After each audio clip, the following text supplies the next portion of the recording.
words I say won't explain enough. I'll lash out at my friends or grown up when my feelings hurt too much. When those feelings start to take control, sometimes I just need to be alone, to take a deep breath, calm myself down, take a lap around the playground, breathe in and out. Breathing calms me down. Think, don't shout. Let's just talk it out. When I see friends play games without me, I can get jealous and feel unseen. I start to say things I don't really mean. When fear takes over, I'm not who I see. In and out. Breathing calms me down. Think, don't shout. Let's just talk it out.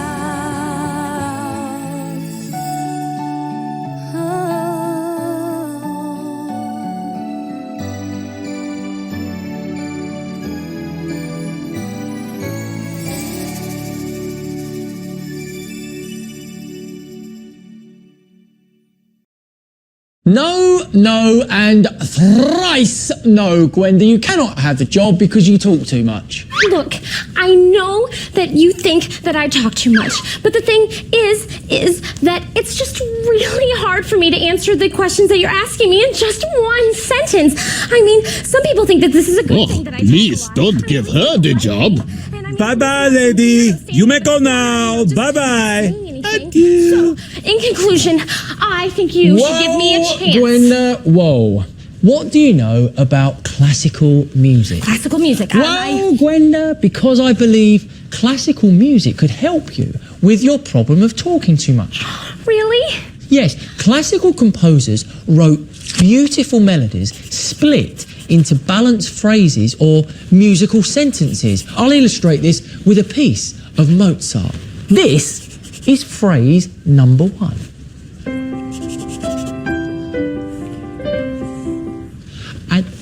And this is phrase number 2. Equal in length. This is phrase number 3. And this is phrase number 4, equal in length again. Oh, I see. The 4 phrases or musical sentences balanced. They're all the same length. Gwenda, you got it! Let's try it in our conversation. I'll say phrase number 1, you say phrase number 2. Let's make them the same length. Here we go. Phrase number 1, how are you today? Phrase number 2, I am fine. Thank you. Phrase number 3, what are you having for lunch? Phrase number 4, I was thinking about having a sandwich,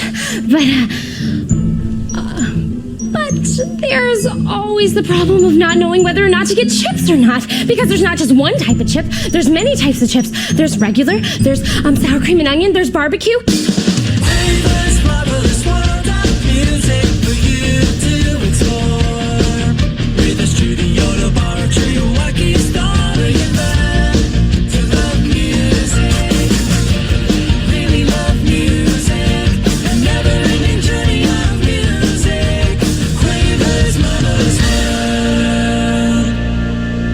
The classical period.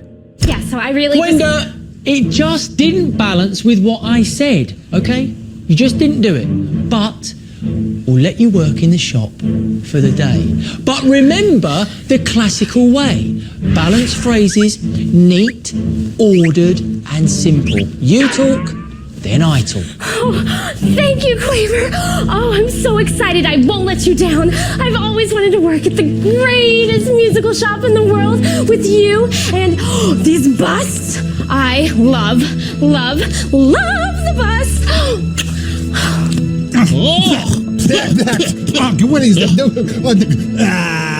Not a Mother Gwenda. I quite enjoyed it. Gwenda, come back here, mon chéri, mon ami. I think I'm in love. Gwenda, your first classical music test.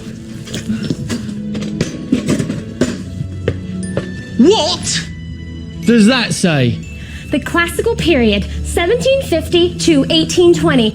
And, as you've already mentioned, balanced musical sentences and beautiful melodies. And what are melodies, Gwenda? They're the bit of the song that you remember, the, tune? That's correct. The classical period was full of great melodies that were pleasing to the ear. In fact, Gwenda, let's hear a couple now. Okay. Right, Gwenda.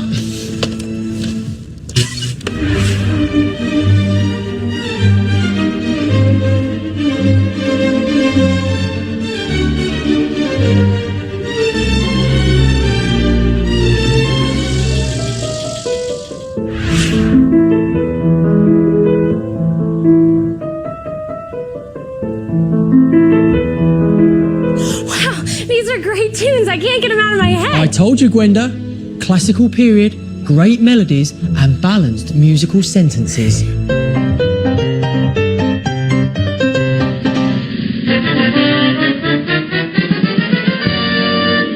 The classical period saw the first president of the United States. I'm getting splinters from my wooden teeth. The piano was now becoming more popular than the harpsichord. And people who lived in Europe love to go to coffee houses to, well, talk. They're kind of like 200-year-old Starbucks. Ladies stopped wearing big, fancy, Baroque dresses in favor of dresses that look simple, like nightgowns. And men got rid of those ridiculous, fancy-looking ruffs and changed into simple, tight jodhpurs and tall hats. Out with fancy buildings, in with simplicity, order, and balance. And finally, inventions. The first flush toilet was made in the classical period. The first camera was invented, and it took 8 hours to take a picture. And the first stethoscope was invented to listen to the heart. Now people could tell if they were really alive. And that's all from the simple ordered classical period, 1750 to 1820. Classical period composer Joseph Haydn was the first composer to make string quartets, which are violin 1, violin 2, viola, and cello. In fact, they called Haydn the daddy of the string quartet. Okay, little dudes, go.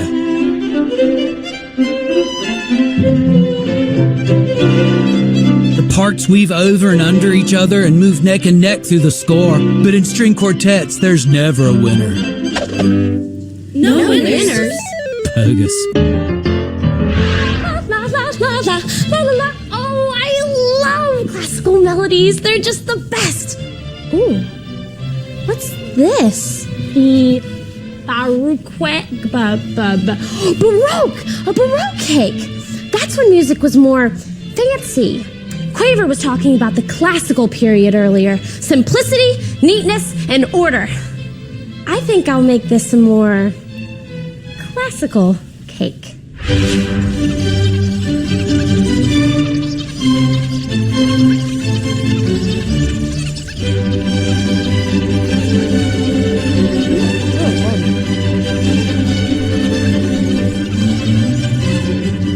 Gwenda, what are you doing? Well, the cake was too fancy, and as we were discussing the classical period... In actual fact, Gwenda, you've made a perfect classical cake. It's simple, it's structured, it has 3 perfect layers, no fancy extra bits. None. Just like classical music. Yes. Gwenda, you've done it! Quick, to the phone box! Come on! We're here, the Quaver Symphony Hall, to hear some classical period music. Right, Hang on a minute, that's a Baroque orchestra with all those fancy trills, turns and appoggiaturas. Right, get rid of the harpsichord, we don't need that in the classical period. We need more violins, more violas, more cellos, more double basses, more clarinets, more trumpets, more horns. The classical period orchestra was a bit bigger and a bit louder. Gwenda, why don't you go and help?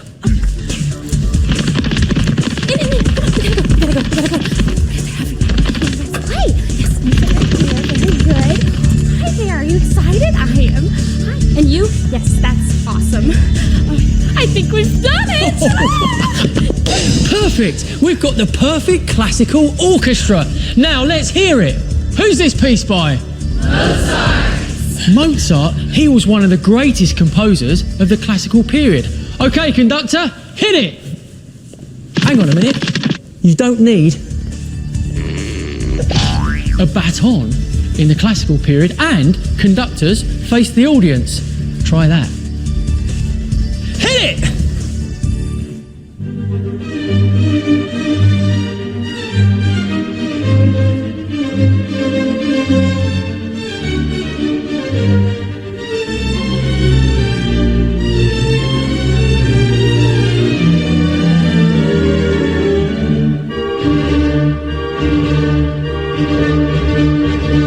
There you go, Gwenda. Perfect music. Perfect 4-bar measures. One phrase followed by another. She's learning.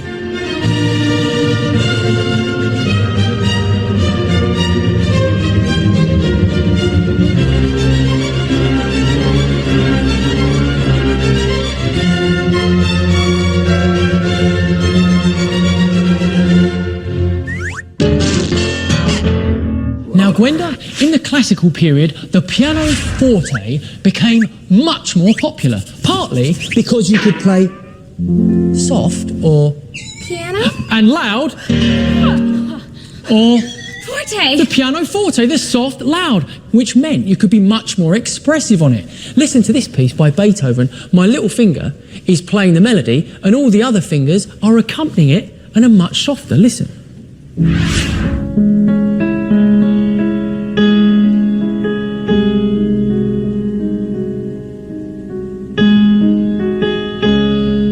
One finger louder than the others. It meant you could control the sound better, Gwenda. Yes, my Auntie Gertrude had a piano, and she was so good on it, and she'd play all the time, and then I'd really want to play, but whenever I got really close to it, and all touched it, Gwenda, she'd freak to the out. phone box. Okay, I'm coming. Wait. Great classical composers. Number 1, Mozart, the child genius.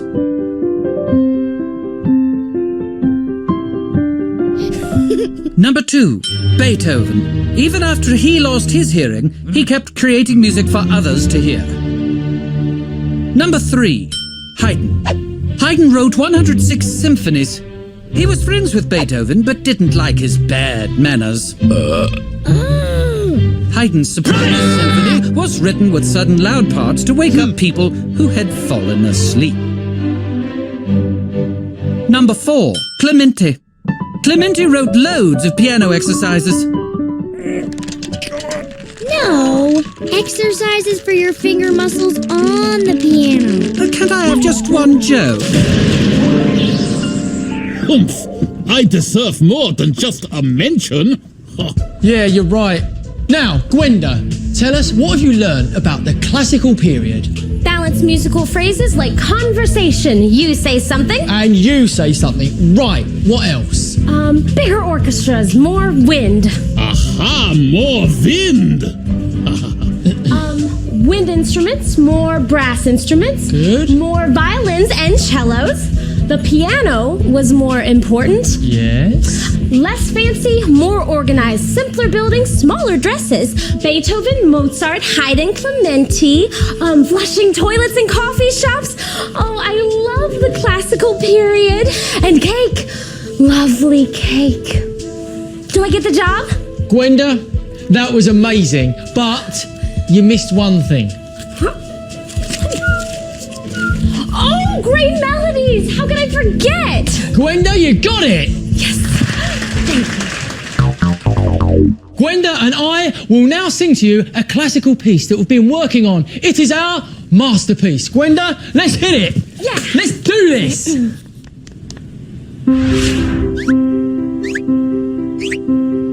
Mozart, Beethoven, two composers of classical tunes.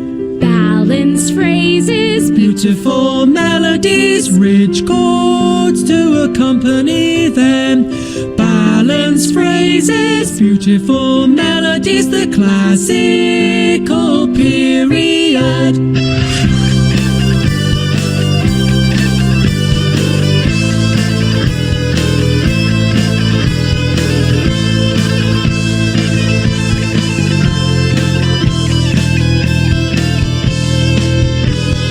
Pianos were the new thing.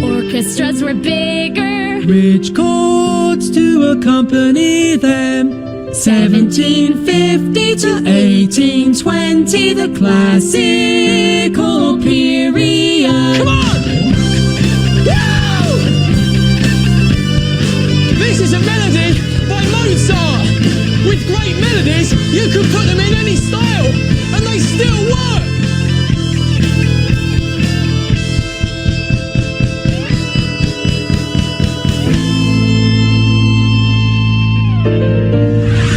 Gwenda, you've done brilliantly. You've got the job. Yes! Oh, I knew that I would when I woke up this morning today and stepped out of bed and said, I will get this job today. I must admit, I am quite pleased. Oh, Gwenda! Hey, this is the classical period and not the romantic period. What did you say? Fun. Oh, we're gonna be the best of friends.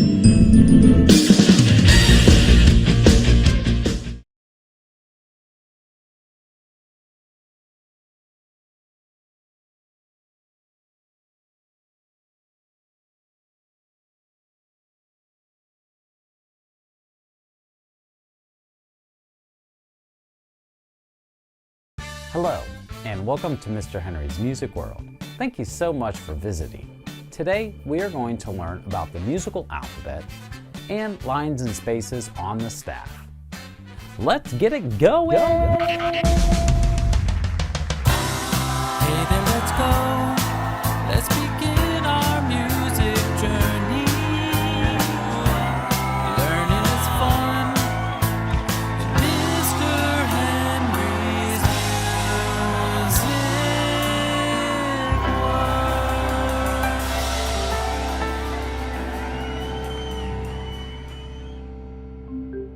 Understanding the lines and spaces on the staff is essential in learning how to read music. Let's roll the video! The musical alphabet. Before we get to the musical alphabet, let's talk about the English alphabet. Of course, we have 26 different letters. We use a combination of these letters to make the words like M-U-S-I-C. What's that spell? Oh, right, music. With our English alphabet, we can make a zillion words which are found in the dictionary. With all of these words from the English dictionary, we then create sentences. You know, like my most favorite sentence of all, I love playing the piano. With these sentences, we piece together paragraphs, and voila! We have books that tell stories. Very cool. The musical alphabet kind of works like the English alphabet, except we only have 7 letters in the music alphabet: A, B, C, D, E, F, and G. Instead of making sentences, we make melodies and harmonies with the music alphabet called a musical phrase. And with these musical phrases, we then can create an entire piece of music. When speaking about the musical alphabet, A, B, C, D, E, F, and G, we must introduce the music staff. The staff in music... Well, wait a minute. No. Not a staff that helps you climb a mountain, but the music staff. 5 lines and 4 spaces. But speaking of climbing mountains, notice how the mountain climber starts low on the mountain and then climbs high and then back down low. The music staff is a lot like a mountain. It has low and high points where music notes can hang out. The The staff has 5 lines. The first line starts at the bottom or low part of the staff and works its way up. 1, 2, 3, 4, and 5. The staff also makes up 4 spaces, starting with space 1 on the bottom and slowly working its way up.